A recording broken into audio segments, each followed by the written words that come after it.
നമസ്കാരം, എല്ലാവർക്കും പുതിയൊരു വീഡിയോയിലേക്ക് സ്വാഗതം. അപ്പോൾ ഇന്ന് നമ്മൾ വന്നിരിക്കുന്നത് എന്താണെന്ന് വെച്ച് കഴിഞ്ഞാൽ, നമ്മൾ ഒട്ടുമിക്ക ആൾക്കാരും ജിയോ സിം ഉപയോഗിക്കുന്ന ആൾക്കാർ മൊബൈലിൽ ഉപയോഗിക്കുന്ന ഒരു ആപ്ലിക്കേഷൻ ആയിരിക്കും Jio T V. Jio T V നമുക്ക് മൊബൈൽ ഡാറ്റ വഴി മാത്രമാണ് നമുക്ക് ഉപയോഗിക്കാൻ പറ്റുള്ളൂ. അത് ഏത് സിം ഉപയോഗിച്ചിട്ടുള്ള മൊബൈൽ ഡാറ്റ ആയാലും കുഴപ്പമില്ല, നമുക്ക് ജിയോ ടി വി ഉപയോഗിക്കാൻ പറ്റും. നമ്മൾ രജിസ്റ്റർ ചെയ്യുന്ന നമ്പർ ജിയോ സിം ആയിരിക്കണം എന്ന് മാത്രം. പക്ഷേ വീട്ടിലിപ്പോൾ ബ്രോഡ്ബാൻഡൊക്കെ ഉപയോഗിക്കുന്ന ആൾക്കാരാണെങ്കിൽ ബ്രോഡ്ബാൻഡ് വഴിയൊന്നും അത് വർക്കാകത്തില്ല.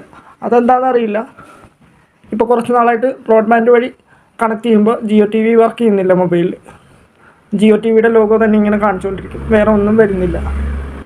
അതുപോലെ തന്നെ ഏഷ്യാനെറ്റ്, സൂര്യ ടി വി പോലുള്ള ചാനലുകൾക്ക് അവർ ഇപ്പോൾ സബ്സ്ക്രിപ്ഷൻ ചോദിക്കുന്നുണ്ട്. അതിന് പ്രത്യേകം പൈസ കൊടുക്കണം. നേരത്തെ അങ്ങനെ ഇല്ലായിരുന്നു. ഏഷ്യാനെറ്റ് ഉണ്ടായിരുന്നില്ല, സൂര്യയുടെ ചാനലെല്ലാം ഫ്രീ ആയിരുന്നു. സൺ നെറ്റ്വർക്കിൻ്റെ ചാനലെല്ലാം ഫ്രീ ആയിരുന്നു. ഇപ്പോൾ അതിനെല്ലാത്തിനും അവർ പൈസ ചോദിക്കുന്നുണ്ട്.